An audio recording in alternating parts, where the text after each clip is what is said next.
La première question, elle a été posée depuis bien longtemps. Petite question. Allez-y. Alors, si tu poses une question dure pour y jouer, toi, je comprends rien. C'est juste un éclairage sur un phénomène qui commence à émerger. On a parlé tout à l'heure d'écart de prix. Eric soulignait l'écart de prix qu'il y avait sur un produit plus mobile qui était passé de 36 à 350, je crois, quelque chose comme ça. Alors, juste pour le contexte, je m'occupe du digital chez Kingsway. Et ce qu'on a vu et ce qu'on voit de plus en plus, c'est de la spéculation de la part de particuliers. Il y a de plus en plus de particuliers qui achètent des boîtes de Lego à 200, 300 euros et qui les revendent le double en plein mois de décembre. On a eu le cas de figure l'année dernière sur Star Wars. Notamment, il y avait ce gros vaisseau Lego, là, l'étoile noire, qui alors, comment tu l'as su?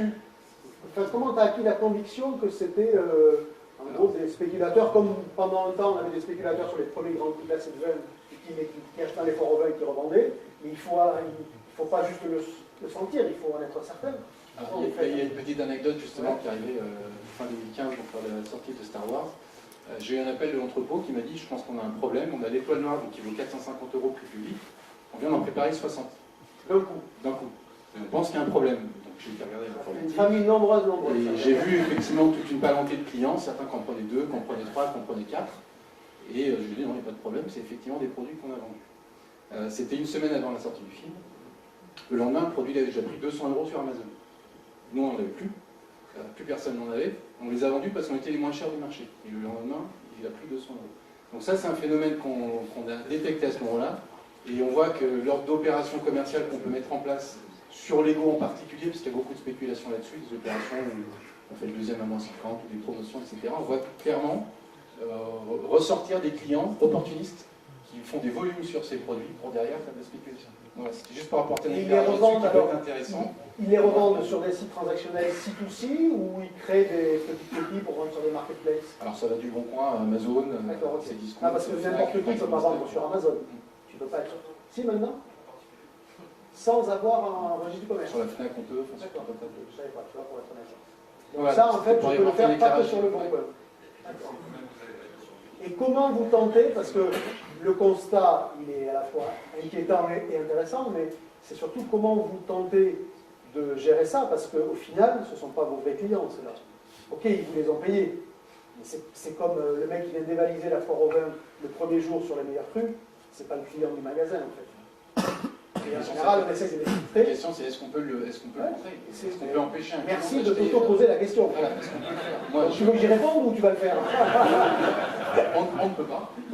Tu peux pas. La question, c'est est-ce que si quelqu'un était venu pour dire je vais en acheter 60, est-ce que vous auriez dit non?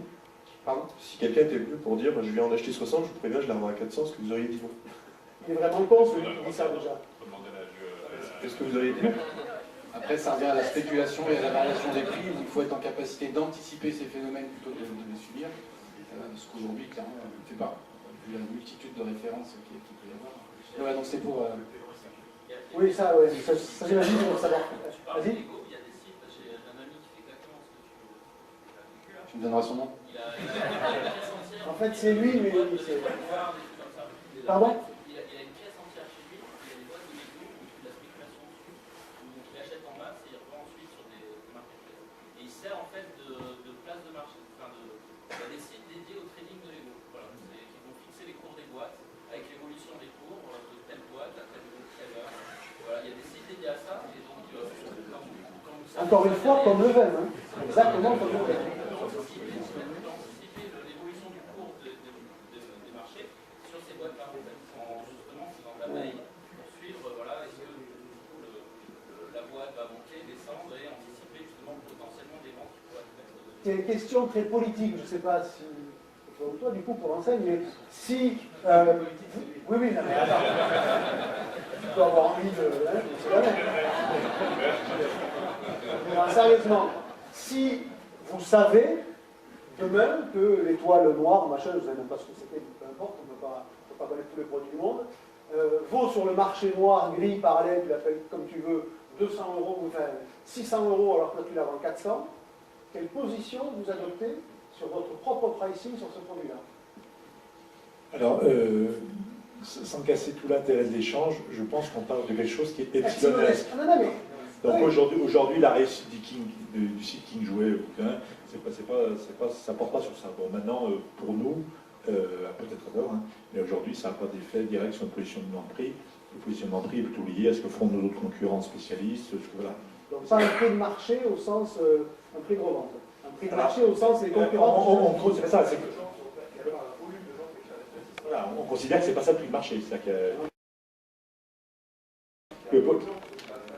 Sur le vin, l'exemple, le parallèle, il faut le faire.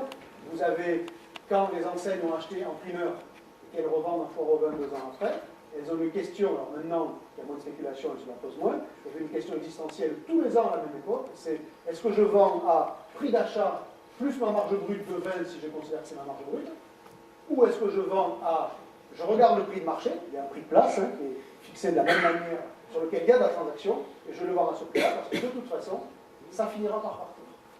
Donc malgré tout, c'est des produits de collection. Oui, mais on les qualifie comme on veut, ça n'empêche qu'ils partent à ce prix-là. Il y a une petite différence avec ce qu'on vit, c'est que nous, ça reste quand même sur une durée de temps étroite. Ce qu'on a évoqué là, ça a duré peut-être une semaine, 15 jours. Donc voilà, c'est pas le prix primeur, c'est une fois que le prix de marché est établi, il reste comme tel pendant un certain temps. Cela dit, ça illustre la problématique, c'est qu'aujourd'hui, tout le monde devient commerçant. Parce que ça revient à ça, en fait. Et que les marketplaces vont accroître encore cette idée-là. C'est tout le monde est commerçant. 63% des Français. Oui, il y a le monde. Oui, bien sûr. Tout le monde est commerçant, tout le monde est livreur maintenant, donc tout le monde est tout bon. Voilà. Voilà. Une autre question? C'est l'ubiquité permanente. Ouais. Vas-y, prends le micro, pardon. Non, mais si, vas-y, je t'en prie. Vas-y, prends, parce qu'au fond là-bas, ils vont Au XVIe siècle, c'est le bulbe des tulipes en Hollande. Ouais. Il y a eu effectivement une belle crise financière parce qu'ils achetaient les bulbes de tulipes sans être pour couverts, revendre les bulbes de tulipes. Voilà, c'est tout. La question a été résolue, je crois, il y a plusieurs siècles, je ne sais plus quand. C'est pareil dans les œuvres d'art, c'est pareil dans la spéculation dans les œuvres d'art, les gens qui achètent pour vendre, en attendant que la cote de l'artiste. Oui, mais on n'est juste pas sur le même type de produit. L'œuvre d'art, par principe, elle n'est pas manufacturée, pas duplicable. Le jouet Lego ou même le vin dans l'absolu, c'est moins manufacturé que le Lego, mais c'est duplicable. J'ai une tendance qui vient en fait par rapport à ce qu'on est en train de se dire et qui m'intéresse par rapport aux enseignes qu'on a là. On parle justement que tout le monde devient commerçant, tout le monde peut vendre. On peut devenir, mais on a aussi une tendance un peu de sharing economy derrière tout ça, où les gens ne veulent pas forcément posséder un bien, mais peut-être plus le louer ou l'utiliser. Est-ce que dans le bricolage ou dans peut-être moins le jouet, il y a cette tendance-là? Et est-ce que justement il n'y a pas des vraies positions à prendre au niveau des marketplaces sur l'usage plus que sur la vente? C'est ça un peu ma question. Et est-ce que le premier point, c'est pas d'organiser via vos sites la revente entre particuliers de produits de seconde main? C'est assez amusant, puisque quand je parlais effectivement de ne pas faire ce que pouvait faire Amazon, on a eu une expérience, puisqu'à l'époque où on a monté le site web de l'Espace Combois à Grenoble, on avait un distributeur en face de nous qui s'appelait Decathlon.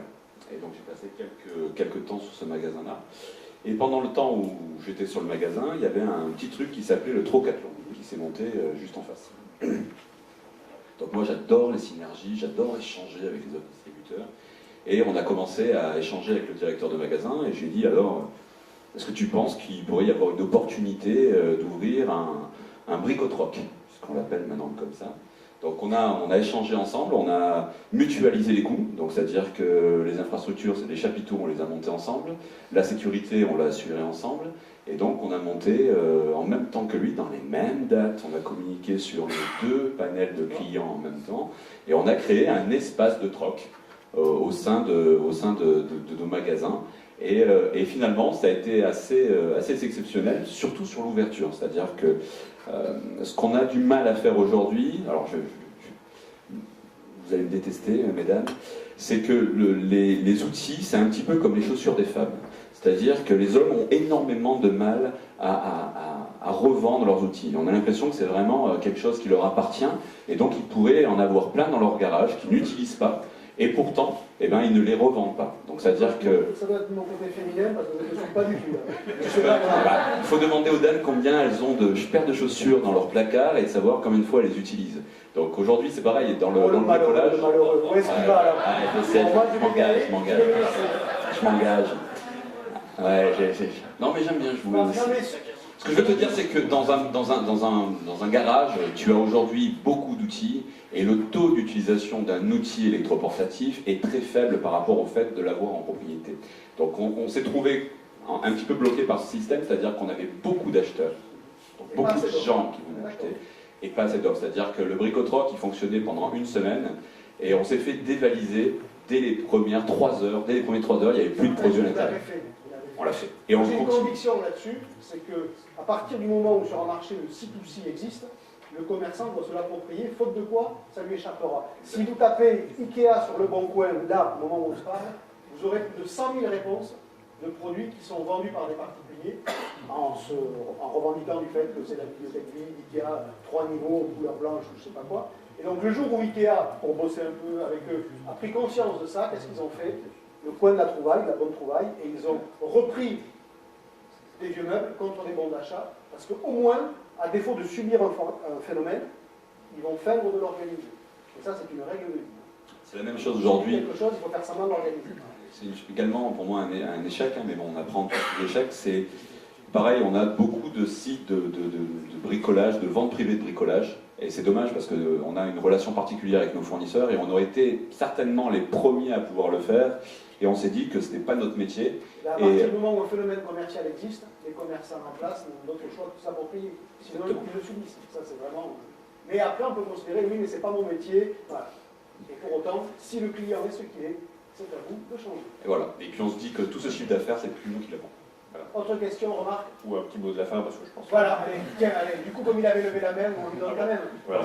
La dernière question. Attends. Une question sur les marketplaces. Est-ce qu'ils gagnent leur vie ou est-ce qu'ils les gens qui montent les marketplaces, mettons la FNAC par exemple, qui les organisateurs de la marketplace. Oui. Est-ce qu'ils gagnent leur vie ou est-ce qu'ils y vont parce qu'ils ne savent pas s'il faut vraiment y aller Alors, ou pas? moi je vais te donner ma réponse et Eric va te donner la sienne. Pour vivre beaucoup dans le monde financier de la distribution, les analystes, les réunions financières avec les casinos, Carrefour, Fnac et compagnie, quand je vois l'emphase qu'ils mettent sur la marketplace, la stratégie de marketplace et la manière dont ils vendent l'idée, notamment au marché financier, que c'est absolument extraordinaire parce que je fais du chiffre, de la marge, de 5 capex, tu as vite compris que la réponse à la question c'est oui, il court après. Voilà. Mais c'est ma réponse, vu de ce que je vis dans ce monde-là. Toi qui es un praticien, vas-y. Alors clairement, l'ambition, c'est de faire de l'argent. Voilà. Oui, non mais Non mais c'est pas juste. Non mais je vais aller plus loin. Je veux pas être smicard non plus. Non mais je vais aller ça plus me loin. rapporte vraiment. C'est concrètement aujourd'hui, par exemple, Amazon, j'ai pas le chiffre pour la Fnac, mais Amazon aujourd'hui donc perd de l'argent sur la partie commerce direct, donc la vente de la marchandise, mais gagne de l'argent sur la partie marketplace. Donc oui, ils gagnent de l'argent sur la partie marketplace, et ils en gagnent plus que sur la partie vente de produits. Amazon c'est un petit peu atypique, mais si je prends quelqu'un comme la FNAC par exemple, à la limite, la logique ça serait de dire je vends plus l'appareil photo X moi-même, j'ai des gens que j'héberge et je prends une commission sur ceux qui vendent eux-mêmes, mais en contrepartie je perds l'argent. J'ai besoin malgré tout de contrôler au moins un cœur d'offre, parce que c'est le cœur d'offre qui va faire la rassurance de mon image et de ma marque que je vais rentrer. Mais encore une fois, la marketplace pour eux, ça a été un formidable outil de sourcing. Ils ont changé leur offre en magasin par rapport à ce qui se vendait le mieux en marketplace. Et donc au départ, ils gagnent de l'argent sur des offres qu'ils n'auraient pas vendues avant la marketplace. Et ensuite, ils s'approprient celles qui marchent le mieux. Donc ils ont le sentiment, et je pense qu'a priori ils ne se trompent pas, d'y gagner sur les deux côtés pour le coup. Et sur la partie marketplace en prenant des commissions sur un business qui leur échappait totalement. Pourquoi pas le business de l'occasion, mais sur la Fnac aussi qui est apparu. Et ensuite de pouvoir vendre en direct des produits parce qu'ils ont vu que, et comme ils sont les maîtres de la marketplace, ils peuvent tout à fait ensuite dire toi tu t'en vas, maintenant c'est mon offre, je vais chercher le fabricant en direct. Alors que si vous êtes vous simplement un des vendeurs de la marketplace, vous subissez la loi de l'opérateur. Et encore une fois, parce que c'est vraiment le point central, c'est sans capital. Et aujourd'hui, dans la financiarisation de l'économie, et notamment de l'économie de retail, l'utilisation des capitaux est un critère déterminant, discriminant pour les marchés. Donc ça, la marketplace, c'est double bénéfice. C'est je vends et je le fais sans capital, ou en tous les cas, à très peu de capital. Il faut voir le rythme de croissance de la Fnac.com, je parle du site, avant et après le marketplace. Évidemment. Olivier, mot de la fin. Voilà, je pense que d'abord, on va remercier nos amis, peut-être. On va peut-être les applaudir.